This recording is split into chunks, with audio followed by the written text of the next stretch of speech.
You know that text? The one that seems like a yes? I got that exact message after what I thought was a perfect first date. Great conversation, she laughed. We split dessert. And when I asked her out again, she said word for word, I'd love to. 10 days later, nothing. Radio silence. And when I finally followed up, she hit me with the, "You're so great, but I'm just really busy with work right now." I spent 3 days replaying every minute of that date, wondering where I went wrong. And here's what I finally realized. I hadn't gone wrong during the date. I went wrong after it by misreading the single most important signal she gave me. So let's set the scene. This was a Hinge date. 28-year-old graphic designer. We met at a cocktail bar in downtown. For 2 hours, it was seamless. She asked about my job. I asked about her recent trip to Portugal. We both complained about our apartment's thin walls. Classic first date stuff. At the end, I walked her to her car. She hugged me, a good hug, not a pat hug, and said, "This was really fun." I texted her that night, "Home safe?" She replied instantly, "Yes, thank you again. I had a great time." That emoji, that great time, that instant reply. 3 data points that my brain stitched together into one story. She's interested. But here's what I missed. Friendliness is not a proxy for attraction. And in modern dating, especially in US cities where politeness is a social default, those two things have never been more confused. The misread wasn't in what she said, it was in what she didn't do. What I saw, instant texts meant enthusiasm, detailed answers meant engagement, the hug meant physical comfort. What was actually happening, instant texts meant she was already on her phone, detailed answers meant she's just a good conversationalist, the hug meant she hugs everyone. The real signal I should have been watching for? Forward momentum. Did she ask something that required a second date to answer? Did she lean in when I talked about my weekend, asking, "What are you doing?" Did she mention a restaurant she wants to try without me prompting? No, she didn't. She was reactive, not proactive, and I confused her social reflexes for romantic interest. This is the part that took me weeks to understand. In US dating culture right now, especially post-2020, there's a massive shift in how people, particularly women, manage first date exits. In 2019, if you weren't interested, you'd ghost, or give a direct, "I don't think we're a match." But today, ghosting feels cruel, directness feels aggressive, so the middle ground is affirmative vagueness. Phrases like, "Let's definitely do this again," with no timestamp. "I'd love to see you," with no day of week. "You're so easy to talk to." A personality compliment, not a romantic one. These aren't lies, they're social lubricants. And here's the psychology, she's not trying to deceive you, she's trying to exit without activating your defensiveness.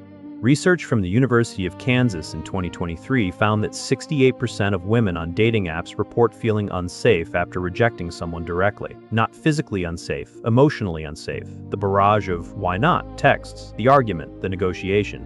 So they choose the path of least resistance. Be friendly, be affirmative, be gone. The misread? I thought her friendliness was a green light. It was actually a yellow light that I colorblinded into green.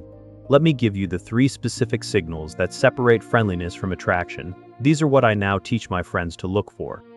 Signal 1, the specificity test. When you say, "We should do this again," does she say yes, or does she say, "I'd love to, are you free next Thursday?" The difference is specificity. Attraction books a calendar slot, friendliness books an emotion. Signal 2, the reciprocity of risk. Did she share something that makes her slightly vulnerable? Not trauma, that's too much for date 1. But did she admit she's bad at cooking, or that she's nervous about a work project? Friendliness stays in the safe zone. Attraction takes a small risk to see if you'll catch it. Signal 3, the unprompted future. This is the gold standard. Does she say, "You'd love this bar in my neighborhood," or "My friends and I are doing trivia next week, you should come," without you fishing for it? If she's planning a future that includes you before you ask, that's attraction. If she's only agreeing to your plans, that's friendliness. On my date, she passed 0 of these. I passed 0 of these in her direction either. We were 2 friendly people having a friendly time, both hoping the other would generate the spark. Here's where this gets bigger than one date. This is the defining problem of modern US dating. We're so app-fatigued, so socially rusty, that we've defaulted to polite and pleasant as the baseline. A 2024 Match.com study found that 54% of first dates now end with what they call the friendly fade affirmative texts, no follow-through. It's not just you, it's the system. The problem is, we're misreading the purpose of a first date. We think it's to be liked, so we show up polished, agreeable, funny. But the real purpose is to polarize, to give her something to react to. She can't feel attraction if there's no edge, no opinion, no moment where you say, actually, I disagree with that. Friendliness is frictionless. Attraction requires friction. I was so focused on being dateable that I became a blank slate. She could project anything onto me, which meant she projected nothing. So here's the fix. And this isn't about being a jerk or negging, it's about strategic authenticity. Tool 1E, the pattern interrupt question. Instead of, what do you do for fun? Try, what's something you loved doing as a kid that you don't make time for anymore? Why? It forces specificity. It requires vulnerability. And most importantly, it's not a question she's answered 47 times on other dates. You become a novel experience, not another interview. Tool 2, the micro disagreement. When she says she loves Taylor Swift, don't just nod. Say, I respect her songwriting, but the production on the new album feels overpolished to me. What do you love about it? You're not attacking, you're adding dimension. Friendliness agrees. Attraction engages. Tool 3, the early exit. This is counterintuitive. If the date is going okay but not great, end it early. Say, I've got an early morning, but this has been fun. Why? It creates scarcity, it shows you have standards, and it forces a decision. If she's actually interested, she'll text you that night. If she's just being friendly, you've saved yourself 3 days of waiting. I tried this on my next date. We ended at 9 p.m. instead of 11. She texted me at 10:47. Next time, you have to try their espresso martinis. Tuesday? Specific, forward, unprompted. So let's reframe this whole thing. Her friendly answer wasn't a rejection of you, it was a rejection of the experience. You didn't give her anything to react to. The goal isn't to be more attractive, it's to be less filtered. The version of you that your friends see, that's who should show up, not the version that memorized 36 questions to fall in love. And if you're thinking, but what if my real personality is too much? Then you want her to self-select out on date 1, because friendliness that masks incompatibility wastes both your time. So here's your action step. On your next first date, count how many times you disagree with something she says. Not to be difficult, to be dimensional.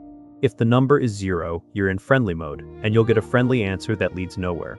Drop a comment with the number you hit on your last date. I'll reply and tell you what your friendly answer ratio probably was. And if you want the exact 3 texts I send after date 1 to figure out if she's interested or just polite, I'll put those in a PDF link in the description. This is the stuff that took me 2 years and 15 friendly fades to learn. Save yourself the time. Remember, attraction isn't built on agreement.